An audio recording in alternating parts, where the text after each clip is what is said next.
Nouvelle Génération TV, vous informer, c'est notre passion. L'état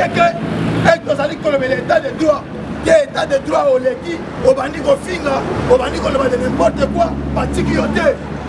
Kokanga pe muto azali kofinga, kokanga pe muto azali koloba mabe, ezali pe état de droit. Eza bongo. Il ne peut se vivre. Mais c'est que to yebisa bango. Po batebele bazali koyeba te. Un mokonzi mboka lobi polo bina zona.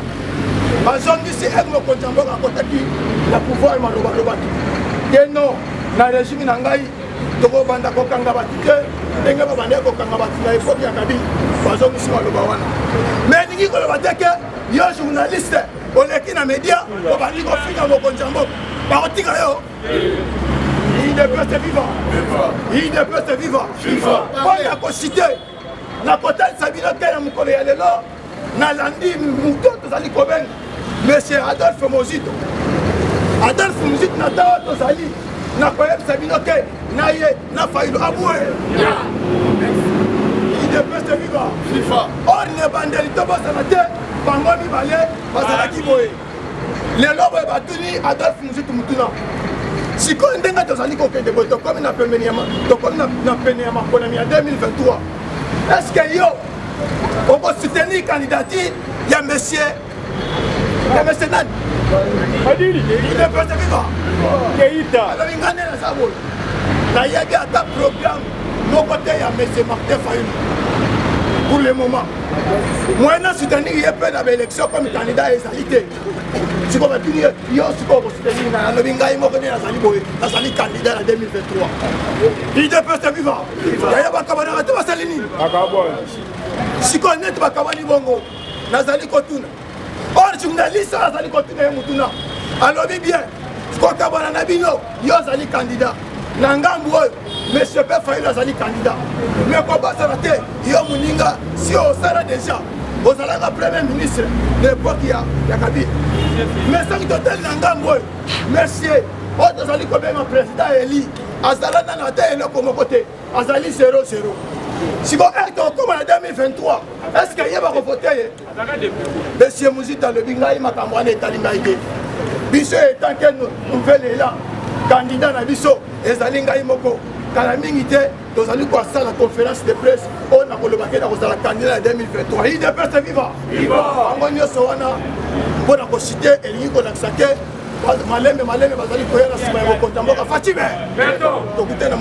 Merci.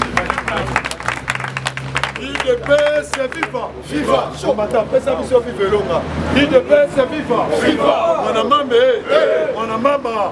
Amou Manso. Merci na balagi na biso nyonso bazola na biso na nouvelle génération.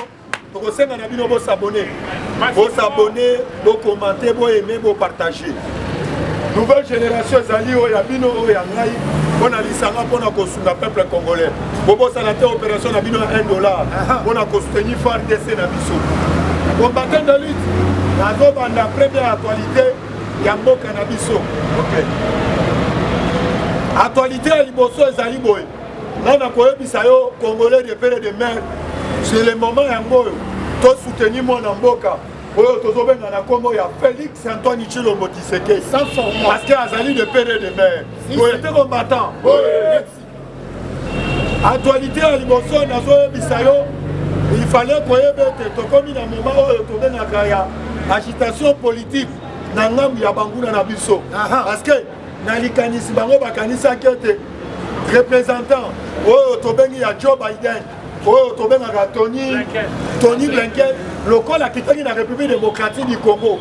Na makanisi na bango, na mbela na bango. Makanisa kete, akoyamba délégation à opposant. Yango landaki Tony Blinken a lobby.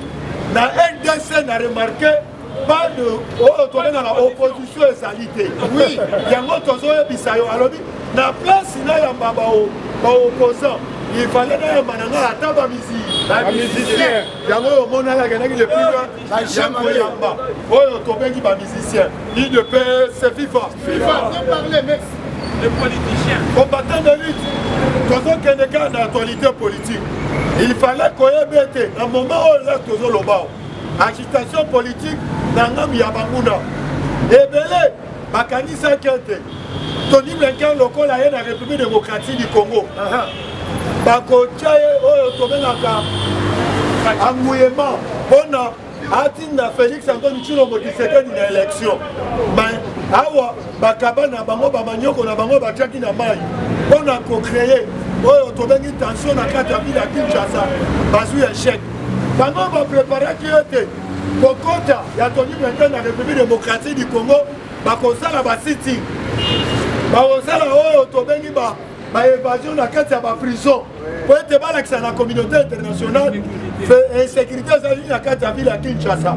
Nazoyebisa bino ntango bango bapreparaki peuple congolais azalaki lisu likolo ya nini bakaba na bango eshuwaki biso toyebi na opposition basalaka bamarche mpona kolakisa ete na mboka oyo bazali na vision te bakende na baélection parce que bolandaki parole ya Tony Blinken alobi clairement na ye kosele relation na biso oyo tobengi na République démocratique du Congo mpe na ye kosele oyo tobengi démocratie lokola démocratie ezolandama na voie na kati ya République démocratique du Congo. Il fallait RDC azali partenaire na biso privilégié asengi aordonné oyo tobengi na Paul Kagame alongola tous les troupes na ye na kati ya mabele ya République démocratique du Congo. Merci. Awa nazoyebisa yo ozolanda bangabu ya baopposant silence radio parce que ebele bakanisaki ete Tony Blinken azoya na mabele ya mboka na biso ya kotia pression na Félix Antoine Tshilombo Tshisekedi organiser élection. Mais na munoko ya oyo tobengi ya Félix Antoine Tshilombo Tshisekedi alobaki ete élection ekozala na 2023. Mais biso mpe tolobi élection ezali mais avant tokende na élection il fallait tokende na recensement général. UDPS FIFA. On va taper ça dans le UDPS FIFA. Fatiba. D'accord. Les gens te comprennent que papa Kassongo. Tant que tu as là, insécurité dans la ville à Kinshasa. Et bien là, tu as un bisoté. Mais les gens, tout le monde qui boucle de Salabaki dans Makala. Oh, bah arrêter qui va couler de belé. Oh, bah il va créer tension et insécurité dans la ville à Kinshasa. Mais les alliés dans la commune Moussous. Les deux autres bas, le corps a quartier 3, le corps a Kingasani. La zone Bisayo, toi à Koulouna, aujourd'hui pour maîtriser en côté. Il y a un autre conseil à la papa Gasso. Le corps a banni le monde à Makala, à côté de la commune Moussous. L'opération pour récupérer Bakoulouna. Nous avons le corps a arrêté en haut. Vous êtes combattant. Parlez. Combattant d'élite. Il y a un autre conseil Bisayo, mon conseil Boka. Lobby azongi na mabele ya bakoko na ye toyebisaki bino kala militaire remaniement ezali na 15 ministres oyo mokonzi ya mboka il fallait asala abilisa bango libanda biso na bino tozalaki awa lobi toyokaki oyo tobengaki parmi bandeko oyo na conférence de presse ya bamembre oyo ya union sacrée ezalaki parti oyo tobengi ya changement mpona koboma mboka azalaki na oyo tobengi na déclaration ya bamembre oyo ya union sacrée te bolandaki bandeko oyo tobengi na parti ya Vital Kamerhe oyo tobengi na nkombo ya INC bango mpe na déclaration batikaki kozala te nalobi nalandi secrétaire général ya ensemble awute kosala déclaration alobi boye bango babimi na union sacrée te bazali mais vis-à-vis abande kokende oyo tobengi na badémarche mosusu vis-à-vis ya baere elekaki yango omonaki abimaki na réunion mais epekisaki te po ete asalaki mpe déclaration te po aza na kati ya union sacré bato bazotambwisa sango lokola ensemble alouwe na kati ya union sacré bango batikali kobima te bazali na kati ya union sacré ozotalela bango na liso majimbel toye kokomprendre ete ebele bayaki na kati ya union sacré bakanisaki yango lokola ezali union secret na moment oyo fo kotalela bango na miso ya majimbel UDPS FIFA bouta kolanda déclaration oyo tobengi ya ndeko na biso Martin Fayulu oyo akendaki le plus loin ya koloba ete azosenga oyo tobengi na justice ya mboka na biso parce que Jean-Marc Kabundu akabundu lobi oyebete na prison Makala ntango oza libanda ozoloba ntango bakangi yo akomi kokosala lobi ete naza malade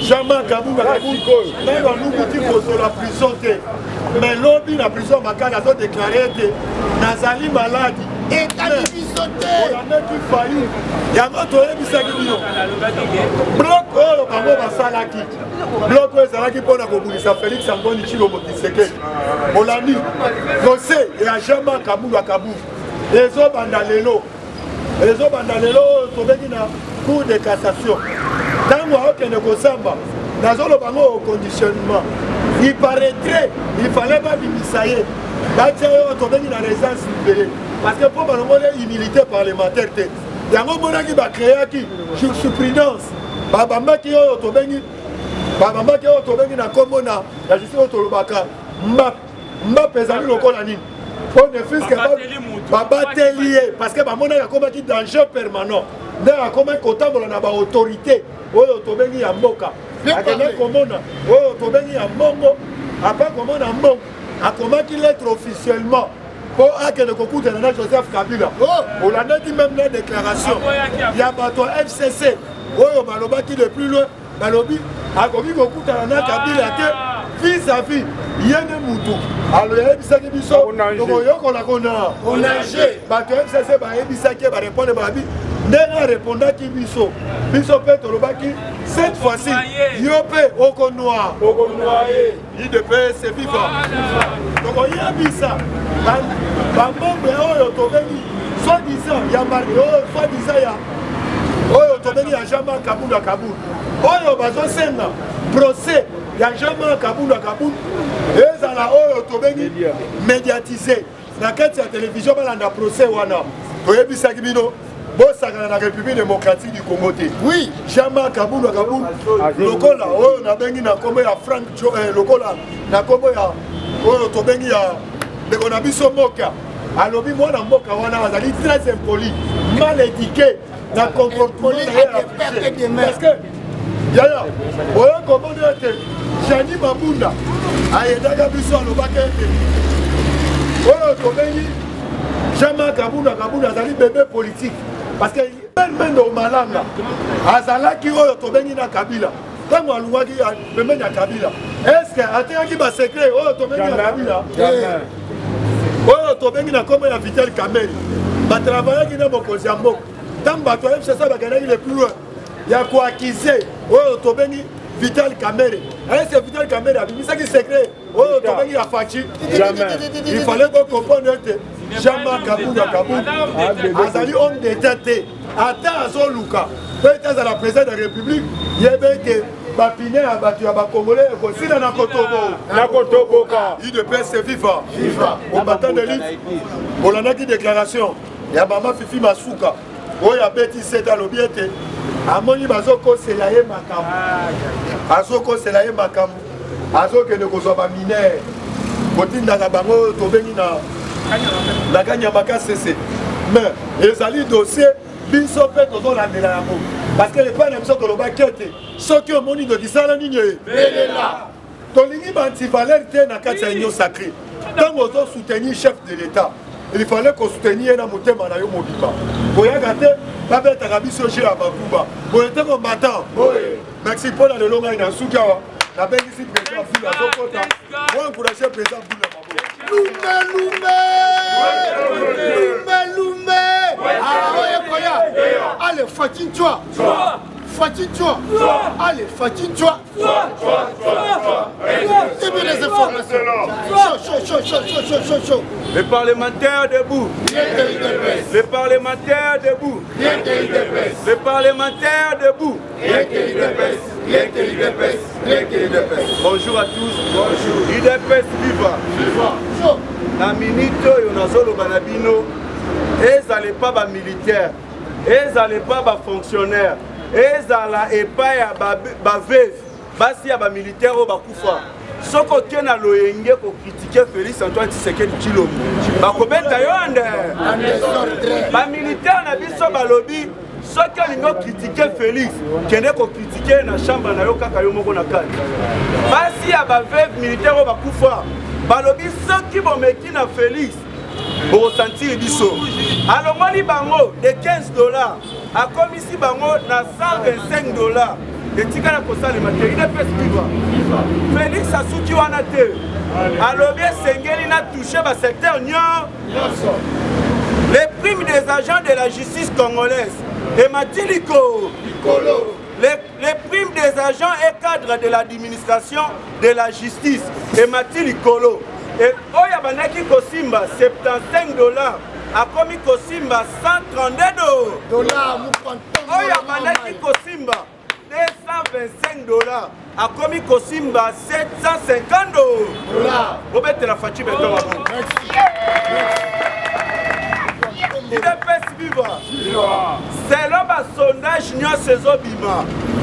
Et Zolobela Kaka Félix Antoine Tshisekedi Tshilombo en 2023 Kaka Yende président partout par occidentaux, la communauté internationale, même les États-Unis d'Amérique en 2023 vous avez gagné ça Félix. Il est vivant.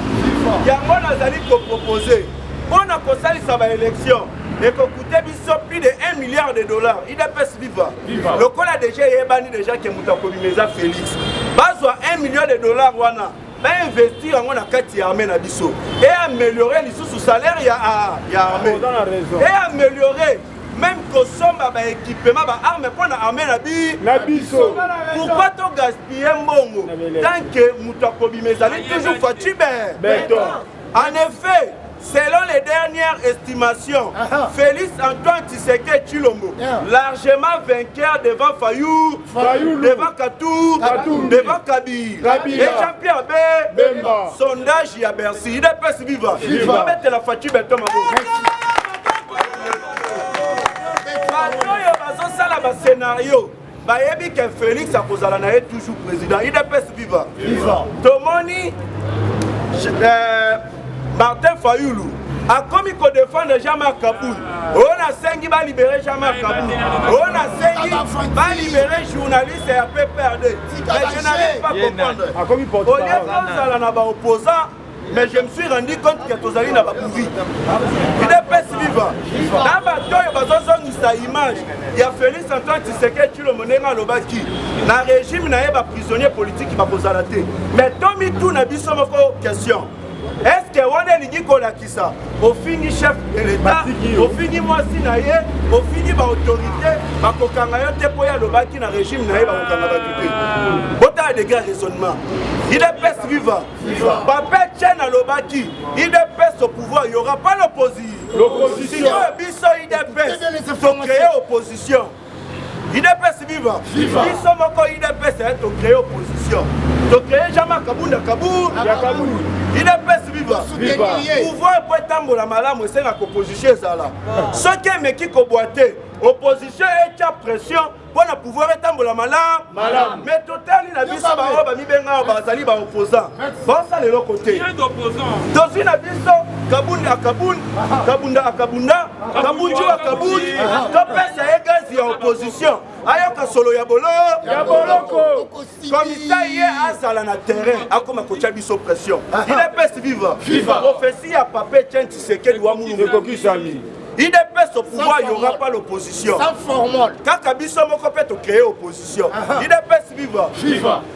Martin Fayoulou, qu'il plaît qu'il neige. En tout cas, jamais cause à la présidente Mboka Biso. Pourquoi vous allez étranger?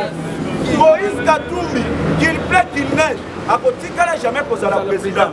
Hippolyte Kaname Kazemere a dirigé Biso par accident. A Kotikala Koutou Kozonga te en condition. A Koufa, a Botama na identité yasi. A Bife Azonga cause à l'accord. Sawana a Kozonga te, il est vivant. Na mona ki ba jeune moko Hippolyte Kaname Kazemere. Olia sa ela ba étoile na bango asaila de ba sanza na bango. Ba moni azole kana bazola ne bazosenga yazonga na pouvoir. Le col a boma qui bino Genève. Bolinga comme Sabino Batoliboma. Bon ça va, Hippolyte Azozonga. Mais à cause on a mondi Yabutu. Wanaka bino na ba famille na bino. Il est vivant. Arrivée des équipements et agents pour la construction de la route Kalamba-Mbouji. Wana ba côté ya Kabundi wa Kabou. Il est vivant. Ba agent et Pona kosala nzela ya kalamba mbushi UDPS viva. C'est ainsi Kasai et Kokoma développé. UDPS viva. Parce que chef de l'État lobaki na régime naie a kotika jamais ba chantier inachevé. A kosima na ba secteur nyon. Et souki wana te les entreprises saoudiennes pour investir dans la République démocratique du Congo. UDPS viva. Nazolo la police nabiso. Ozaloza tata atoza na 80 ans. Soko zo kene musala te ba Orlando na film. Allez kene musala ekoye bele UDPS viva. Boyo kakaka bato ba ye pour investir. Un consensus des entreprises saoudiennes. Donc ça dit UDPS viva. C'est dit prêt à investir dans certaines zones industrielles congolaises et cela dans plusieurs domaines. Donc, raffinerie de l'or, l'agro-industriel. UDPS viva. Balobi, Moussala et Kokomande. Mais nous répondre à Franck Diongo. Franck Diongo a loba kiboé. Bosé la kabe investisseur baya. Bazoya te parce que corruption ezali. Siko ba oyo baye basaba na na komprenaka. Wana ka erreur eza ya biso moko ya UDPS. UDPS viva. Tobimisa ki Franck Diongo et bonga ki ba kende kotala ye mutu. Même procédure to utiliser qui na mwana nsemi de la banda kimia. Mais Franck Diongo abimi boloko na liboma na mutu. Ba comprendre UDPS viva. Onya sazo sala ezali prison ya salaki. Boloko asalaki, makila oya sanzaki, et baby siemu mutu doki. UDPS viva. Le FARDC vient d'arrêter Kakule Nzole, alias Kizito, l'unique terroriste ADF qui était dans la prison de Kakwangura. Élément clé ayant coordonné avec les djihadistes l'attaque de la prison centrale de Butembo. UDPS viva. Qui prison centrale de Butembo, plus de 800 détenus bakimaki. Si quand Mouto Yazalaki comme coordonnateur ya plan wana, de bakangi et pas ya farde. Mais invention na bango ezali chez ya Hippolyte Kanambe Kasembele et puis là ya Moïse Katou. On a co-créé une sécurité. Va créer sous Kabakata de sécurité na Qatar. Mais Batouana place nous basali ba kokanga bango ande. Les éléments de la coopération pour le développement du Congo. Quand on a lobby beaucoup de peut-être moi entreprise moko mwana ni moko bueno. Ezali de Codeco. UDPS viva. Codeco est abrégé. Mais les éléments de la coopération pour le développement du Congo. Codeco. On fait incursion tôt le matin de ce jeudi le 11 août 2022 dans une base de sujets chinois au village Bouanga du secteur Banyali Kilito en territoire de Djunguna Ituri. Babomi des Chinois et puis kidnappé Mibale. UDPS viva. Babomi des Chinois et puis kidnappé Mibale. Notre service de sécurité déjà babandi pour ça la banquette. Notre FARDC Balobi, Bakoluka Bangwande. Le gouverneur militaire Johnny Luboya à Lobiboy, UDPS viva. Botika Bosakana attention à Congolais. Makambu Bolobaka, Toko même Tina Souka ya Manda, mais Tozomona Yangote.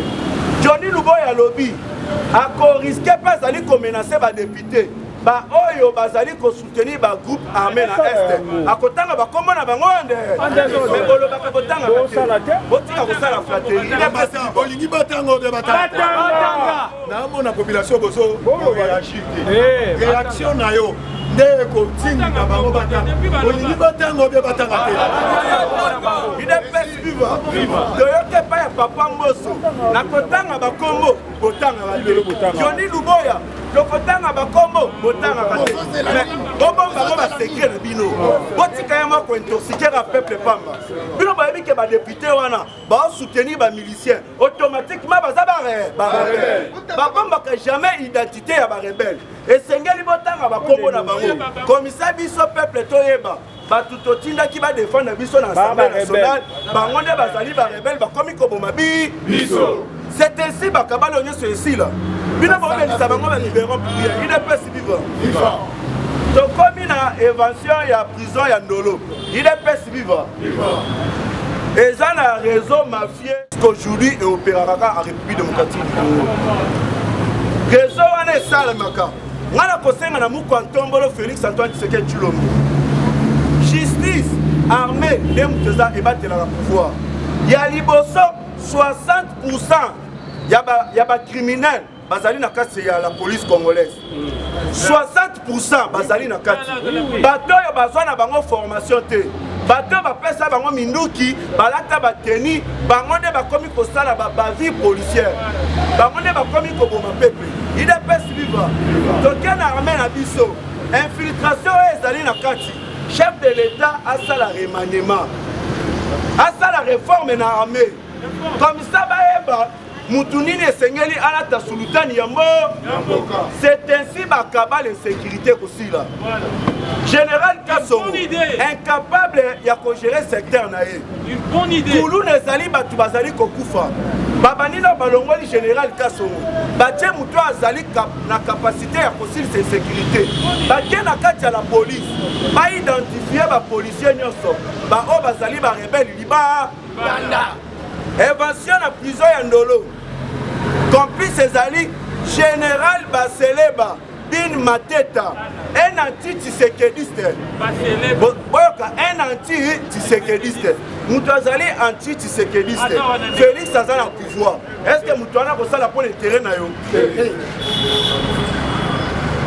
Un anti-tissékédiste a tenté de livrer des armes au détenu Christian Kenga.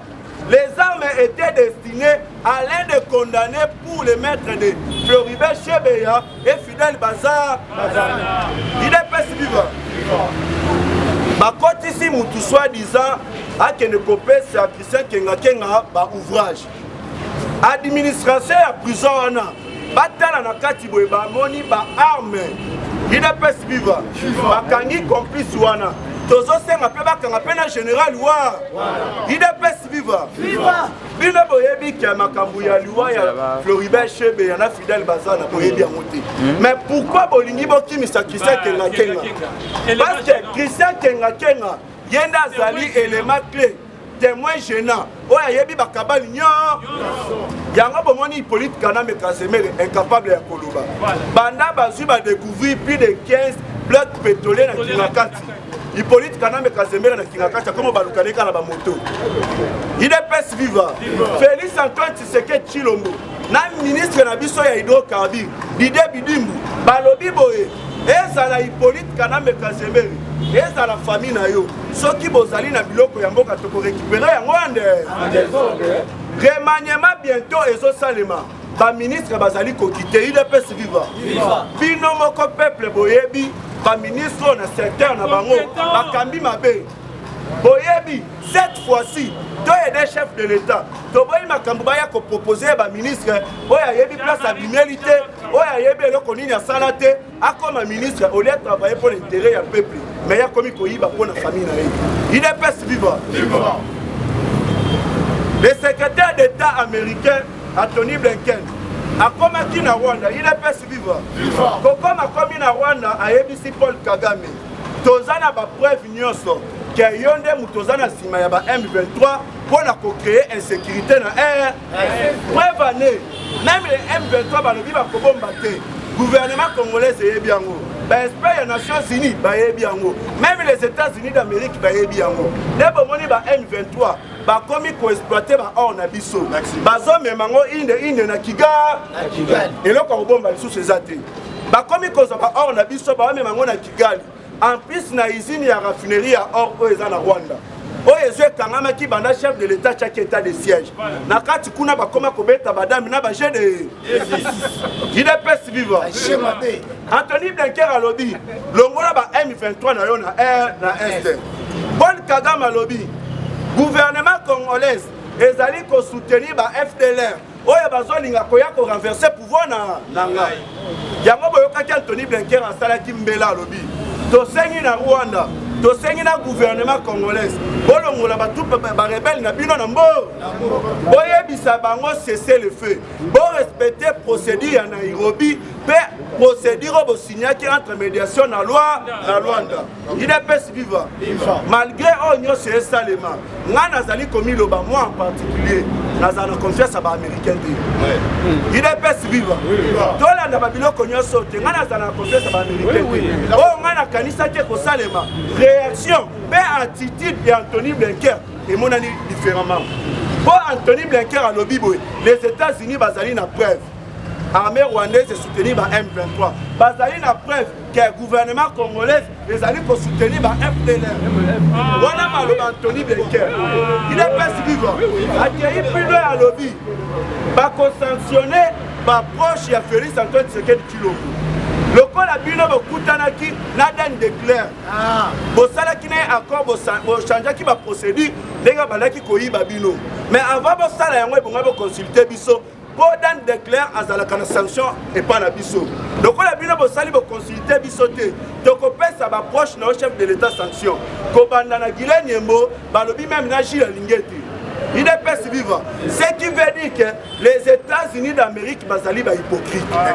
Bolanda scénario ba sala te bo pesa bango confiance te. Tout côté oyo, il fallait oyebisa ba combattant oyo tobengi malembe muto azwa matière boyete combattant bomba abeta atuta akota ben boyo kaye malembe koto tolobaka il fallait qu'on a la liste du colon ya nini merci il est pes viva koto on a expliqué ndenge professeur en mathématiques après chaque exercice pour na batu ba comprendre il est pes viva Anthony Blinken a biso peuple to bandaki kozela ba retomber ezala différent ya otoyoki akei kokuta na Paul Kagame aebisi Paul Kagame longola ba troupe no ya ba M23 na Est Paul Kagame aebisi République démocratique du Congo gouvernement na EP bazali ko soutenir ba FDLR o balingi ba renverser pouvoir na ngai maintenant Anthony Blinken aye koleka na média à lobby tosengi na Rwanda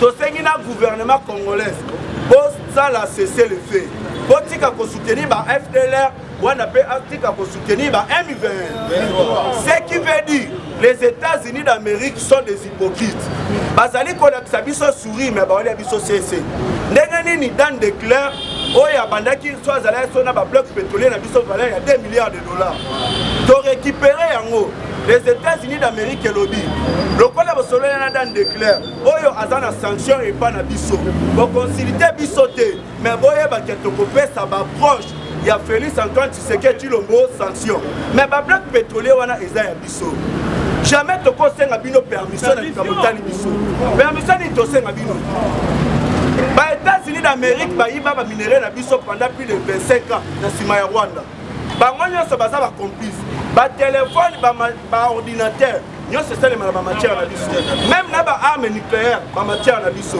et sengeli biso peto imposer bango avant bozo ba matière na biso bozala honnête peto yebisa bango tango bozo ba matière na biso eza makambo 50-50 te mais biso foto lekela bino na pourcentage ba matière eza ya biso donc faciliter jamais bango il est pas vivant yango nazoloba na bino to pesa confiance na ba américain to pesa confiance na risque bazali ba occidentaux les occidentaux bazana sima ya Rwanda kaka biso moko toza na capacité ya ko changer mboka na biso yango zomoni embargo ba pesa ki biso parce que ba yebi peuple o so akoti na Rwanda sa minduki to ko récupérer Rwanda Uganda to ko récupérer yango mais siko na minduki ko zala ndenge ni il est pas vivant yango tolobi balongola embargo na ba j'ai été déçu na Anthony Blinken alobaki boye asengi MONUSCO akende te atikala na mboka na biso Anthony Blinken alobi MONUSCO akende te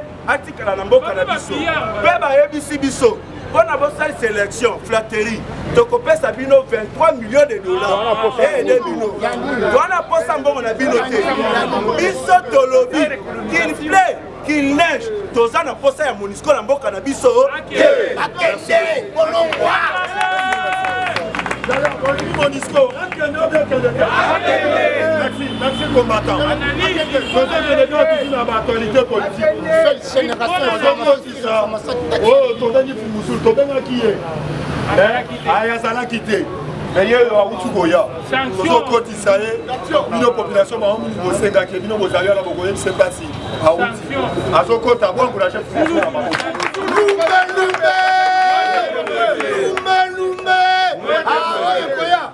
Allez, fatigue-toi. Fatigue-toi. Allez, fatigue-toi. Donnez les informations. Fatigue. Combattant, il y a qu'à 5 juste. Comme un rapport à Doulou. Moi, on avait moi, on a eu un bosso, assis sa classe, 3e licence. On a qui est livre de biologie dans Bangoa. On a librairie, on a librairie dans mon côté. Je pense que qui copie mon boye, là quand mon tout cas en disant ma salle à ma grâce là. Quand on a librairie boye, je pense que tu m'as dit ah, la peine à ça moi mon boye à cause de la livre bango. Mais pour Mouzoulou, il y a qu'à vendredi na tomo 6h30. Là au coup on a on va voir la qui m'a dit. Et là on tala on sur ça yango, on peut se prix au sombango. On a une vendredi na tomo. On a commis à Mamoko, à Beninga IP, la Kepe Kuna, à l'Axina Pédifrango, à Tchango 35 $. Pour moi, défendre, on défendre la première examen là-bas. Défendre. On peut la Kendaki Kuna, à Tali Pédifrango.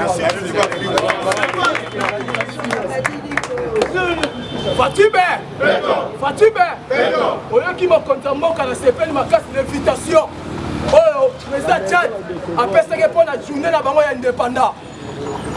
Journée là-bas, indépendant, président mon content, quand Fatih Beta Outi, la journée indépendant, la Tchad, à Outi Kuna. Et puis dans ma manifestation, quand on va ici, les journalistes, les Tchadiens, tout le monde content, quand Fatih Beta. Mais pendant 3 ans, tout le monde est une journée indépendant. La carte en Moka Nayo, et ça a ressuscité. Et lui, ni. Dans les diplomates de carrière. Dans la mouton et politique à haut niveau, Fatih Berton, à son c'est les journalistes, il y a Tchad, à Yébissi Marono, la journée il y a indépendance pendant 3 ans. Et là, on dit dans ça, parce qu'il y a Liboso, dans ça, on a souci à moi, il y a Liboso. Et puis, deuxième mois, il y a armé la biso, porte-porte, les alliés Anderson. Et puis, il y a encore qu'il plus vite que possible, il y a organisé l'anniversaire indépendant. Ils sont restés indépendants. Mais Keba, la tango Kabila, na 18 ans, il n'y a pas soir, il y a Kabila. L'anniversaire, nous sommes indépendants. Oui. Pas de distraction. Dans la bataille, on qui prend le diplôme de carrière à partir de la tout le monde va défiler. On est très toujours la tango Kabila. Mais ça, on va se donner la mission. Sont des Rwandais, mais étrangers. Et puis, on va pris du moment pour s'arrêter. On va aller colo. On va comprendre que la terre est armée. Mais on va faire la mission. La carte colo. On va mettre un baron qui n'obéit pas. On va jouer à la fin de pendant. Parce que maintenant, pour comprendre, le peuple de Tchad, à comprendre le nom de ma carnation. Il n'y a pas de quelqu'un qui est là, la carte est à confirmer pendant 3 ans.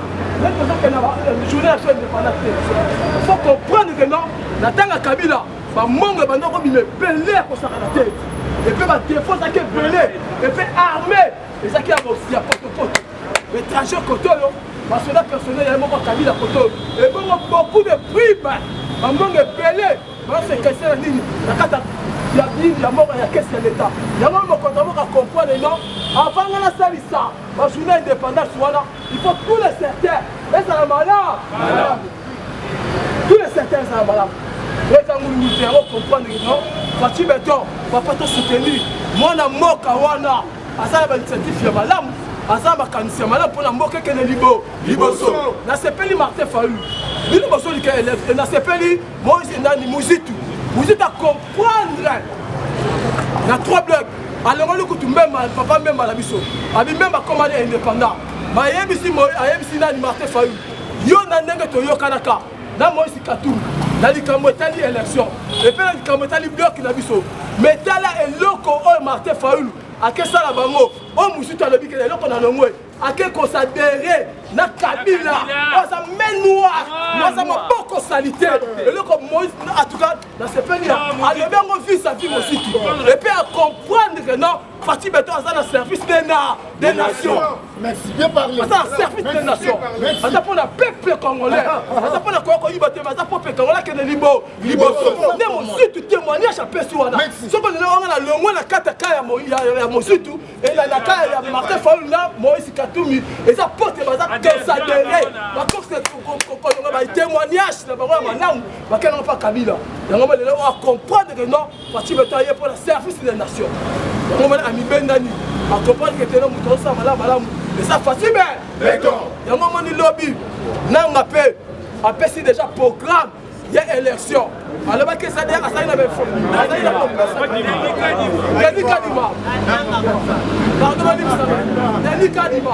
Denis Kadima appelle déjà programme il y a élection alors non à ça il déjà coupé sa formation il avait formatique. On va ça élection et c'est déjà mais programme a bien autre chose que dans la 4 élections on a fin du mois le 28 août on va ça programme a bien autre que dans la loi électorale et peut-être dans recensement a bêti c'était ma casse et le cas de besoin de un recensement et deuxièmement quand on a ma carte d'identité Yassika ma carte d'identité Yassika maintenant ma banque ma carte pour le programme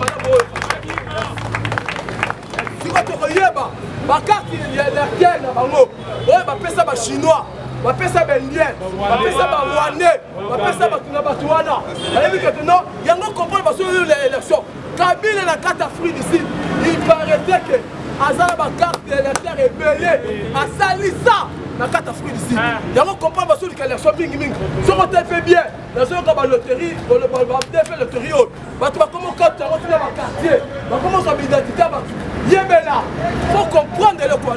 Mais c'est chez moi qui est politicien, on a mis ça à mon parole.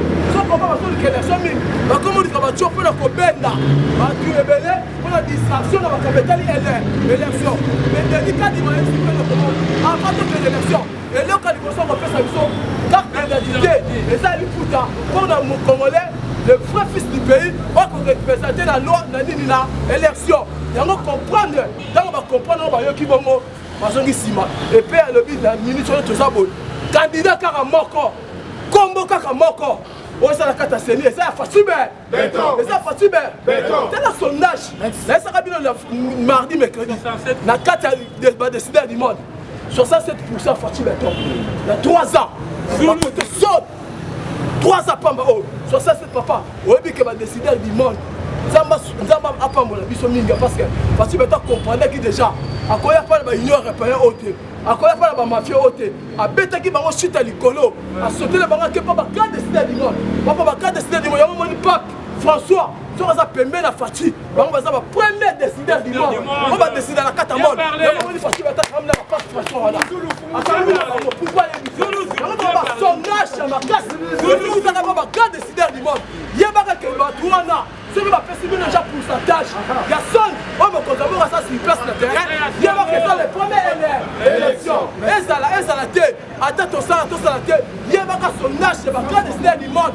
On va soutenir le président. On va dire intègre, juste un peu fidèle. Il y a un monde sincère. Il y a un décideur du monde. Il y a un comprendre que non. Attends, mon compte, mais peuple, Alia Mala, Misale Salamala, il y a un comprendre, il y a un comprendre de 67%.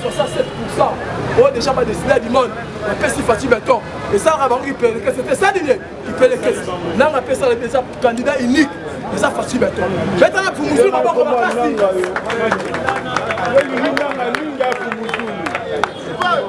Kadima olinginanga trop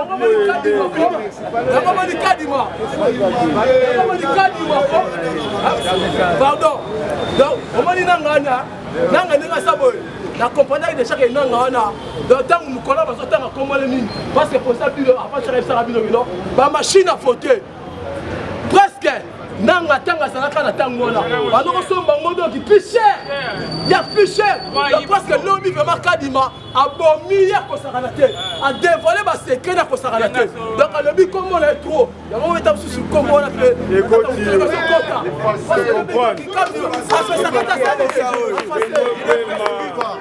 babundisa kilo ya Noël Chani mais na tango ya élection Denis Kadima akokoma Noël Chani avazwa candidature na yo esengeli toyeba tata na yo toyeba mama na yo obotama wapi ekozala même procédure na yo peuple okende ko voter esengeli toyeba ozana eza de père et de mère te merci yango kopali ba fils du pays bakati bazopesa identité bato bakozwaka baza bafils du pays nanga za bongo anomaki ndeko nome badepute basénateur wana omoni te bazaka nome epa nanga wana yango kompense parce kadima lobi élection tour oyo ekena désordre te efo tokena élection epe bakarte d'identité motu nyonso yango mpo tokena malamu na élection yango comprendre faci beton nele président abile otoeseminoa soko omeki kofinga ma mokonzi ya mboka nasepeli makasi mama moko lobi apesi témoignage mama veuve alobi $15 au bando kozwa et bando ça donne $15 te bando ko divisango bando ko zenga ngo et puis argent payé $15 000 na maboko bando ko comme la maman puis les $7 merci président 15 000 mais kuna zaki 15 $30 000 mais na maboko argent payé ando mais na bango 15 000 cette fois-ci Fati Beton tanga combattre sa salaire na bango alobi à partir d'aujourd'hui makamba ba argent payé ebo abo apesi bango ba carte sim bo bango ba lokezo mbongo na banque siko yo moko tala mama wana est-ce qu'on va voter Fati Beton te ba voter bana ba voter Fati Beton te ba voter bona nga bien to kuta lido bien parler Vie de paix, c'est viva. Viva. Fatima. Moïba. Les gens qui chiment. La Sokot, c'est la vie de procureur de l'île de paix. Anthony General. Procureur de l'île de paix, la Sokot, avant pour la chef procureur de Maboko. Loumé. Allez, Fatima. Allez, Fatima. UDPS c'est viva. Et puis que va combattre va mis tout na ministre à Bimbini. UDPS c'est viva. Santé ça moi pour déranger. En fait, aux acquis moi bouton mais to finir Bimbisi biso l'état même. Pour la compte de la politique, nous sommes censés de venir de vous donner les informations, de rester dans le trace de Tiens Tshisekedi et puis de montrer que tous ça wapi, to utu wapi, tous ça kokende wapi. Quand on a même ordre d'idée, le président Abdoula Lobby, il ne peut se vivre. Donc, il y a sur le plan diplomatique, pour chuter l'information par rapport à la réalisation chef de l'État. Donc, il y a Papa Etienne Tshisekedi wa Mulumba, il y a mentor politique dans Bisso, il y a les États-Unis d'Amérique à l'époque où Kabila était au pouvoir. Et non, vous risquez de perdre votre crédibilité pour cet enfant Joseph Kabila. C'est pour cela à cette époque, papa avait utilisé les politiques il y a 50-50. Cela veut dire quoi? Vous voyez le mot cannabiso, vous exploitez vos tickets et permettre que les Congolais soient là. UDPS c'est vivant.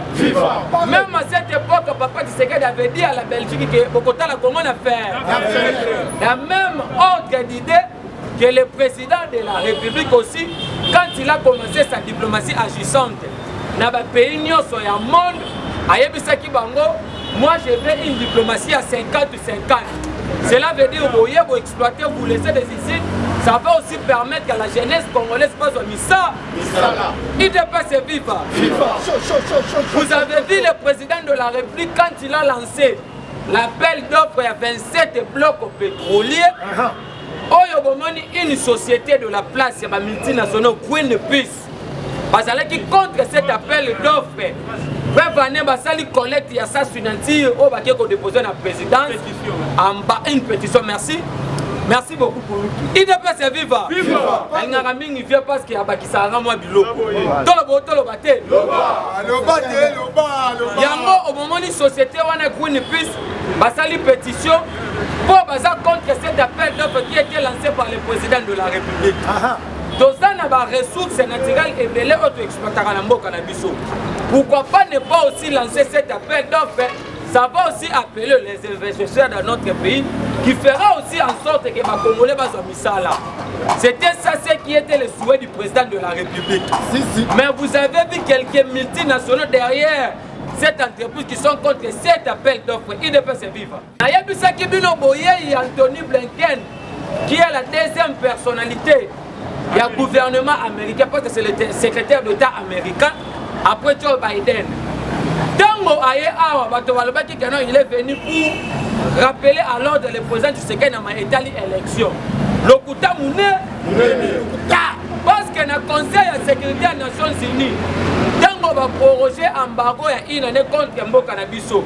Vous avez vu, la France avait voté contre ça. En fait, pour ça, il y a eu d'autres pays occidentaux, même les États-Unis d'Amérique. Les pays Oyo, parce qu'il y a des pays non permanents, non pays permanents.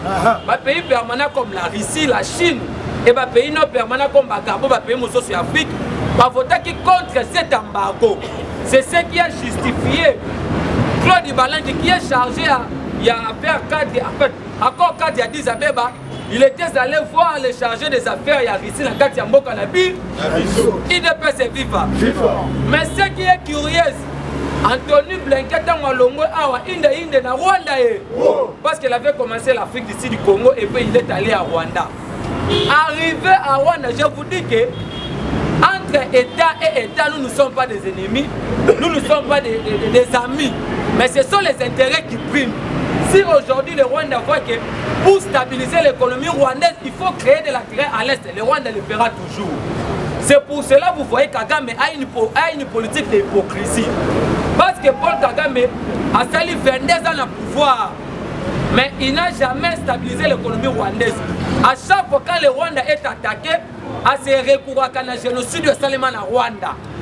Donc le Rwanda se victimise beaucoup plus que le génocide de Salman à Rwanda. Mais si c'est, vous allez savoir que non, les multinationaux,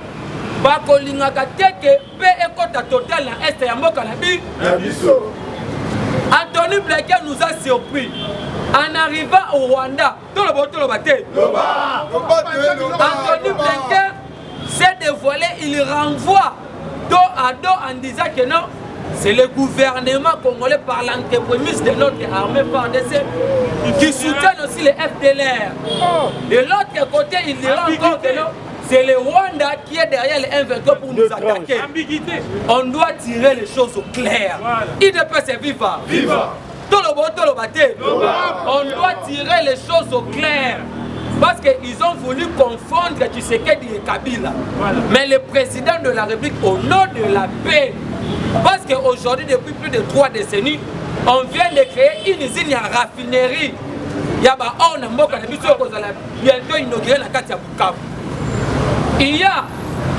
encore une usine qu'on est déjà en train de créer pour fabriquer des câbles électriques.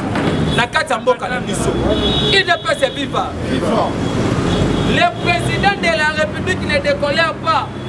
Parce que Toko peut Sabino, il ne peut se vivre.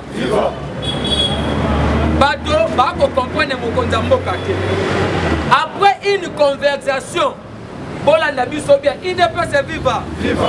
Après une conversation non rassurée, le président Tshisekedi délivre que le Congo d'une mauvaise diplomatie américaine et nous allons rejoindre la Russie. Voilà.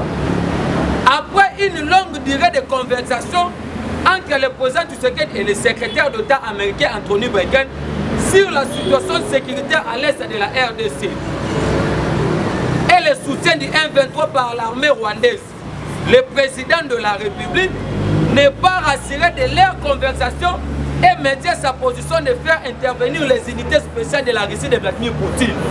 Il ne peut se vivre pour déjouer le plan de la balkanisation que les Occidentaux maintiennent à les réaliser bientôt avec les M23 de l'armée rwandaise en collaboration. Le président de la République, je vous dis que non, quand vous avez vu les États-Unis, ça qui en sorte que va proroger Bissot embargo alors que tu as un moment où tu as attaqué. ça digère déjà beaucoup sur le plan sécuritaire et puis diplomatique. Parce que même les GE sans les Makana Rwanda, les Américains sont derrière ça pour leurs intérêts mesquins, individuels et puis partisans. IDPS viva. C'est pour cela que développer nous allons faire en sorte qu'on puisse réformer notre armée, réformer notre service de sécurité, réformer les institutions, réformer la police, réformer les services intelligents pour en finir avec la terreur à l'est du pays. IDPS viva.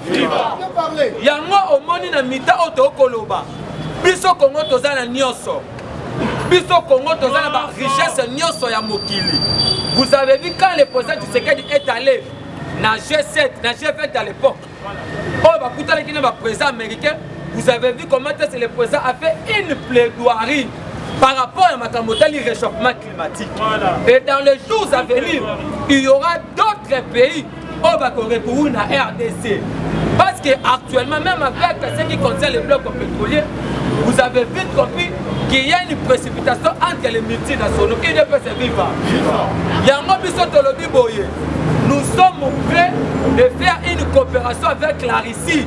Parce que l'ambassadeur russe avait dit ceci. Ils sont prêts de nous donner des logistiques militaires afin d'en finir avec l'insécurité à l'est du pays. Sans formule. Yango au monde, les Américains ont peur. Et sur ce, je vais vous dire que non, le président de la République était au pouvoir par la volonté de Dieu et puis par la volonté de la population congolaise. Et non par la volonté d'un individu. IDPS viva. Dans le bon temps, si quand on continue dans l'état politique ya mboka, et là que ça l'ingaï passe, quand on a moni Martin Fayulu a tweeté lobby, azali koloba azako senga libération immédiate ya Jama Kabou.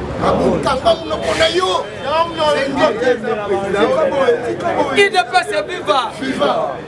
Martin Fayulu azako senga libération immédiate ya Jama Kabou na etimi kitenge.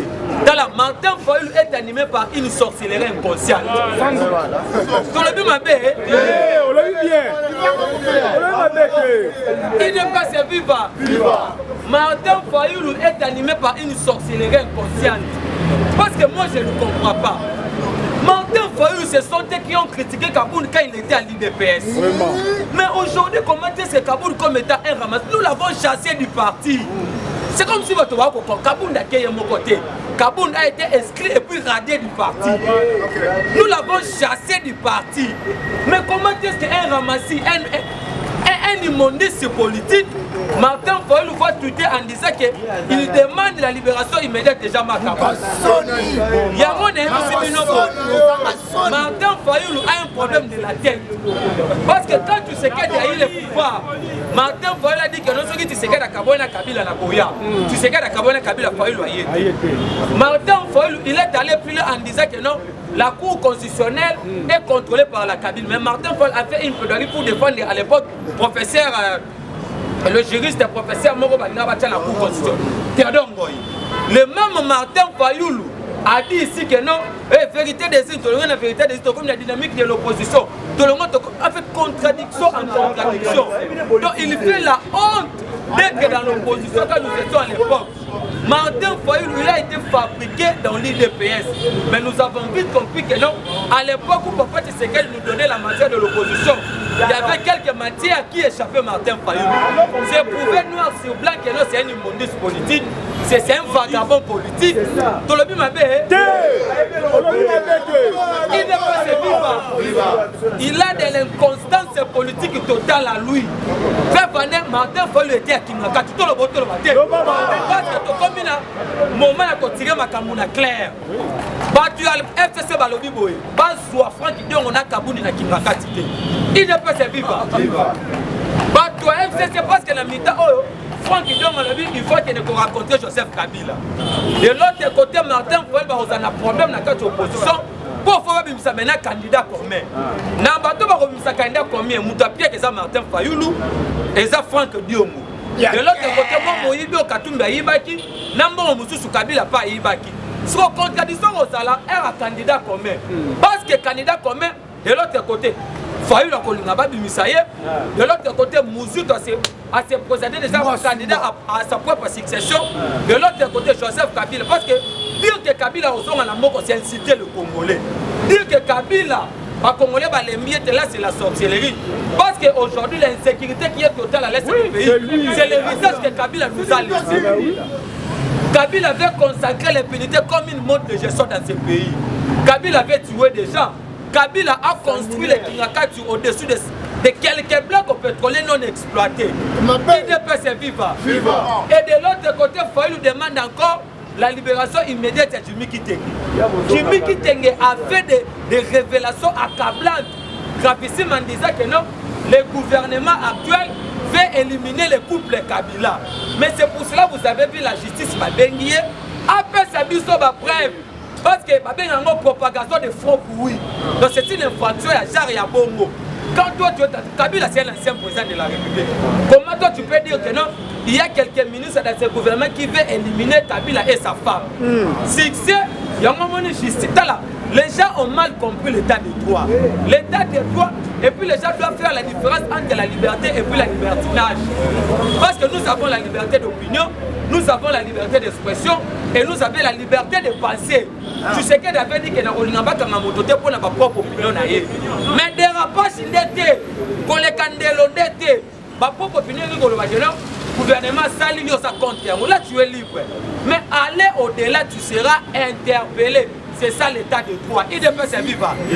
Faut mieux la dictature qu'un état de droit. Dans la dictature, tu peux être pardonné. Mais dans un état de droit, dès lors que tu es en dehors, il y a bâti sur Moukama. Pour aller vite en besoin pour te chiter, donc que nous avons un bilan largement positif à présenter en 2023. Il y a un moment où Bazali Kobanga. Pour que non, tu sais que récemment, Azat la moto, oh, Rosala n'a effacité. Il ne peut se vivre. Dans les cadres, les primes des agents et cadres de l'administration de la justice en hausse les prix. Elle passe à l'époque parce qu'elle est 75 $.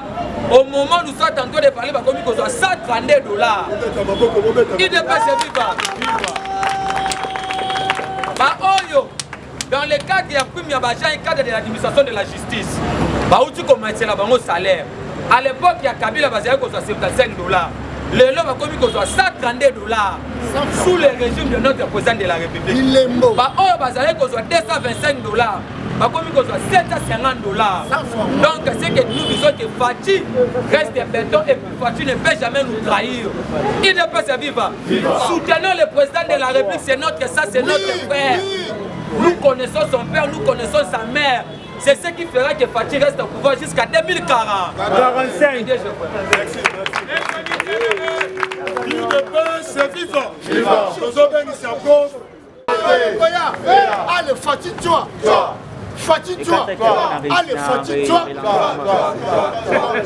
Écoutez bien les informations. Il ne peut se vivre. La ligne là, le bâté dans le barak. Là, il a besoin de le bâté pour moi. Vraiment, pour excuser la bonne. Et on a la défense de la justice avec l'apôtre Dodo Kamba parce qu'on doit aller récupérer des lettres de la justice. On travaille. Nous, depuis Budapest, nous avons quand même des têtes. Hein. La tête est bien faite. Non pas la tête dans la prison parce que Maël est une 4. Il faut à Maël, il faut à la UDPS. Maël est dans la UDPS. Maël est là pour aller dans la UDPS. Nous avons deux notions. Un combattant n'est pas un animateur.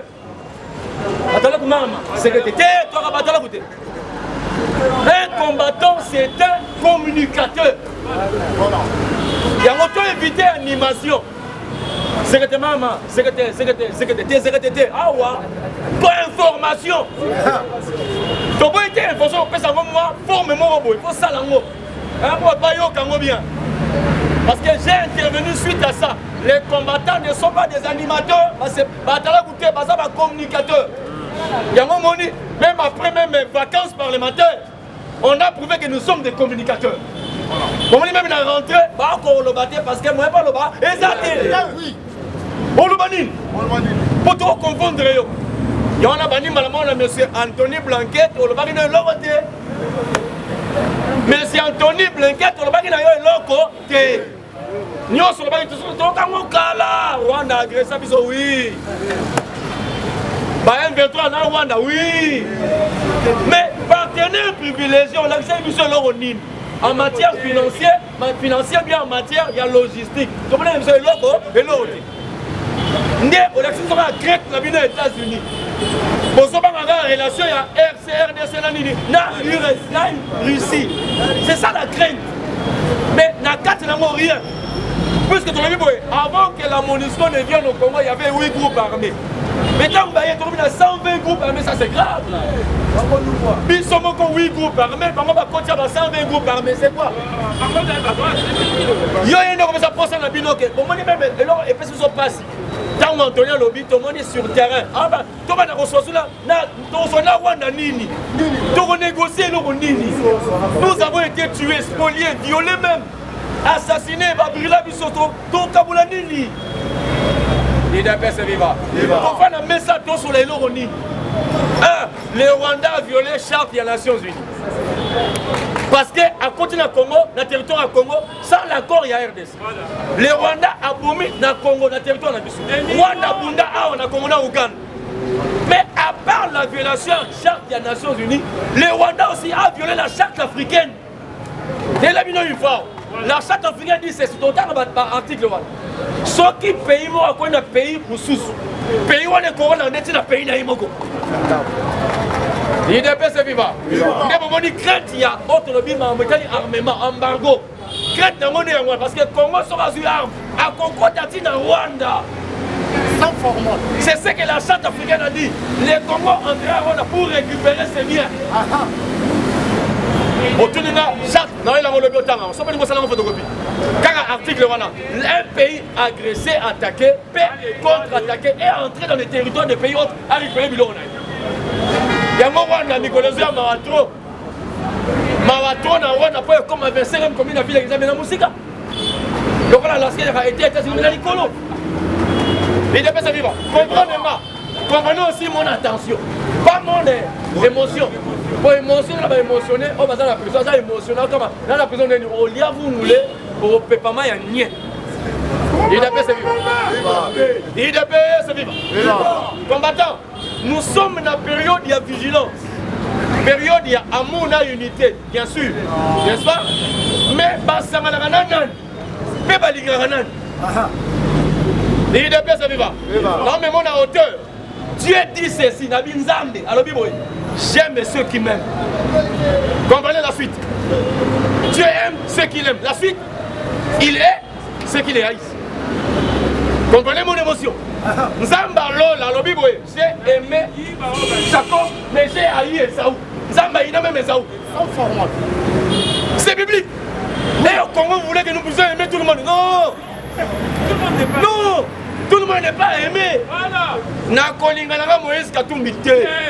Na kolingana Fayou Loupé te. Na kolingana Kabila te. Et consort na kolingana Bino te. Surtout Jean Magabou. Na kolingana te. Tu m'appelles Nani. Na kolingana ni. Tolobaki bamona to. Na lobaki a bien. Jean Magabou doit être reconnaissant aux combattants que vous êtes. Parce qu'un combattant nous représente tous. Il est vivant. Jean-Marc Kaboun a dit sandal ya cuir ya liboso na bon na biso. Sandal ya cuir ya liboso. Sandal fermé na boucle là. Sandal fermé. Na balabala dibaya. Kasavu.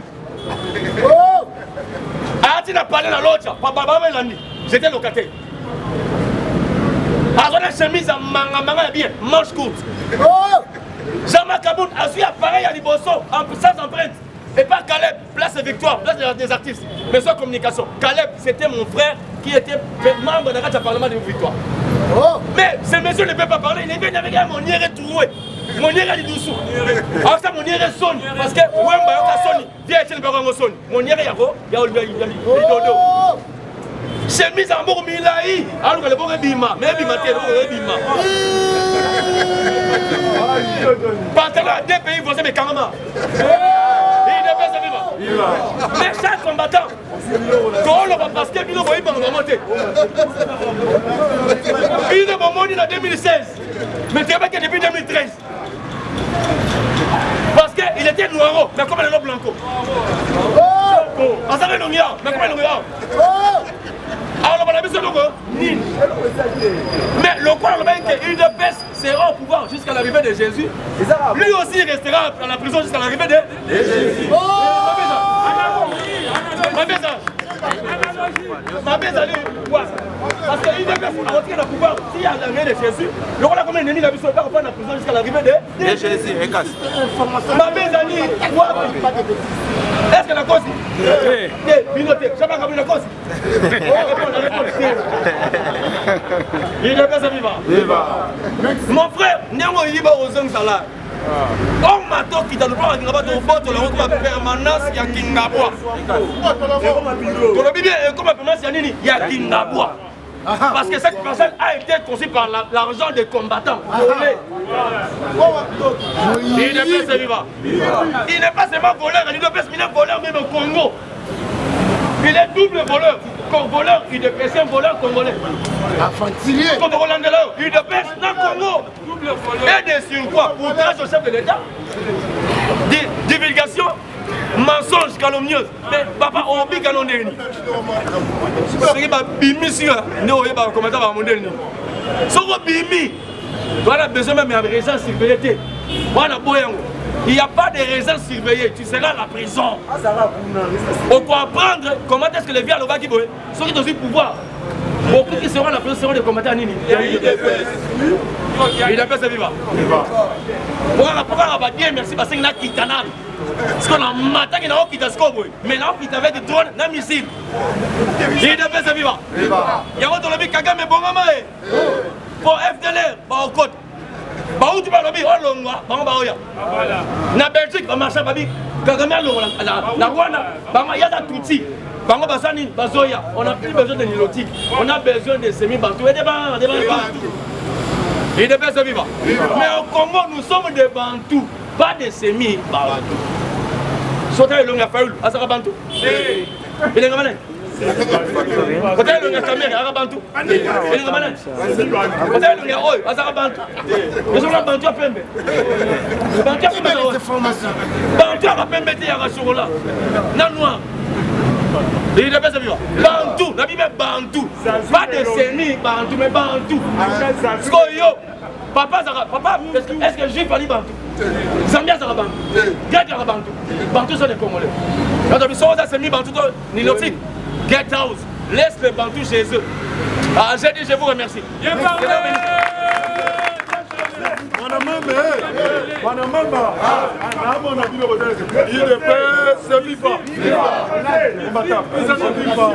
Pesa kabiba vivacité, la doko qui sera dit merci. UDPS viva. Fatima, nouvelle génération viva. Viva. Ah ouais, Congo c'est merci le UDPS. Ah Congo t'as bon encouragé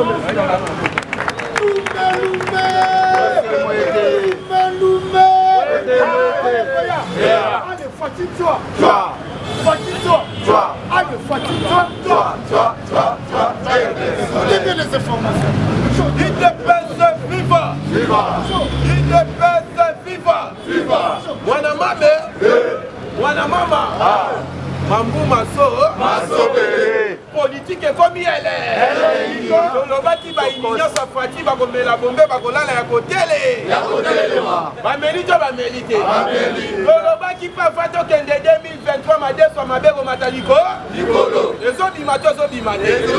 Lelo kabunde ide pesa viva. Lelo nde vendredi kabunde akozala deba baji. Akola isabiso ba prêt.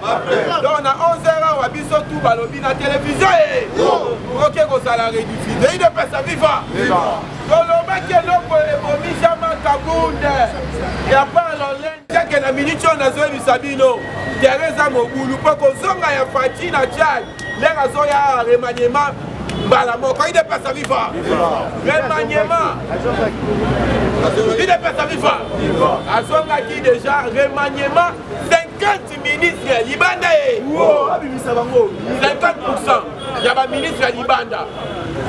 Pourquoi Fatia zo bimisa bango Libanda? Il est pas viva. parce que vous comprenez, la minute opposition à Moïse Katumbi déjà clair, Bolandi déjà lobby, accueilli dans l'opposition. Comment Moutouazan dans l'opposition? Mais ma ministre n'est pas dit qu'un bon gouvernement. Mieux vaut Azouana, ma ministre n'est pas qu'il y a une opposition. Il y a un moment où bateau et ensemble, la ministre déjà est fini. Mais on va qui loin, que bateau et Zozinda va mis sauter là qui vient là. Il ne peut pas vivre. Moïse Dozang a sauté, soit sauté. Il doit sauter. Dans Magnon, on a un poche. Magnon, on a 8 ministres nationaux.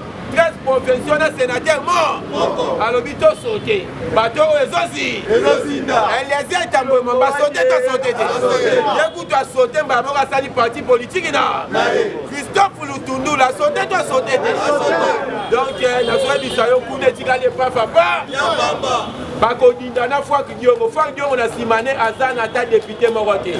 Pour les autres temps, vous savez, ça a la haine. Il n'est pas sa vivant. Le long va pays Moussoussou. Aux hommes on a opposant à Zobimisa. Idée pour la mort et de Libo. Au moins, il y a exemple moi et Moussou. Tu as la guise qui a ça qui économie. À Taliba chiffre à l'obino. Niveau de pas chiffre, ils ont qui est à Bongo. Ils ont qui est de guitare. Mais Fayou la course à Bino assis dans le domaine à pétrole. Il y a Azad, la salle hydrocarbure, la salle hydroène. Il n'est pas sa vivant. La salle hydroène.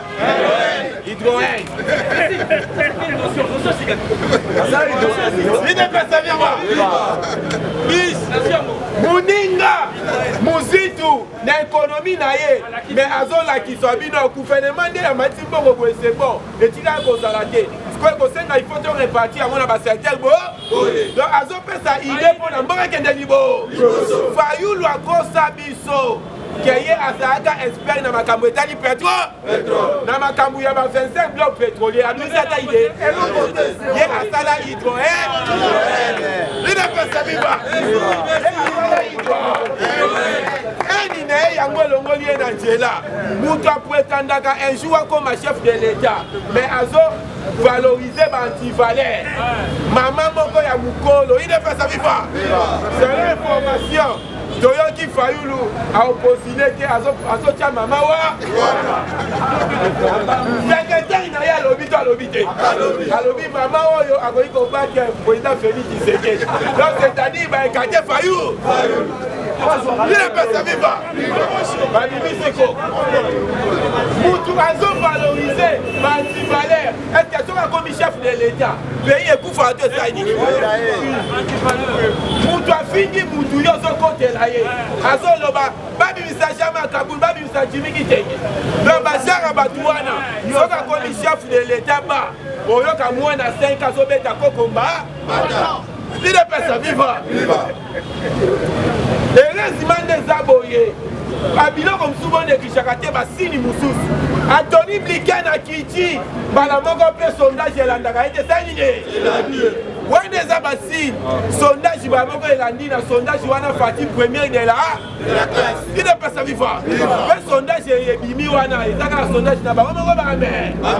Azwika un sondage Wana inde pas de Nikadi Mae. Au moins tant qu'il n'est pas de Nikadi. À la qui c'est un sondage Wana. Alors bien, on l'a dit au Pakistan, on l'a dit au Yambo. Il ne peut pas vivre. Si la guerre est faite, on a formalité. On a dit là sur le terrain, on peut être à Bango. L'homme on a fait, il a fait. Après 10 ans, trafic fluvial, il y a bateau qui s'engage ça à Marisouté. Bateau est à l'État. Mais l'objet samedi, bateau Sokende, qui s'engage. Il ne peut pas vivre. Fatia Kouti, bateau, ma fan dit ça. Moutou Gassou est en boîte, ça va Nicolas à ma barre. Et mon bateau est en boîte, ma fan ça qui a envoyé Bilani. Nicolas va se. Fatia tout n'est pas niveau Ezani. Le président, Ezani n'a pas quitté ma mabé. Mais l'autre, c'est qu'un bateau est en boîte, il y a 10 ans, c'est qu'un pagne à boucher. Il n'est pas sa viva. On a une Sabino Kabila Zando. Il a mis dans l'eau.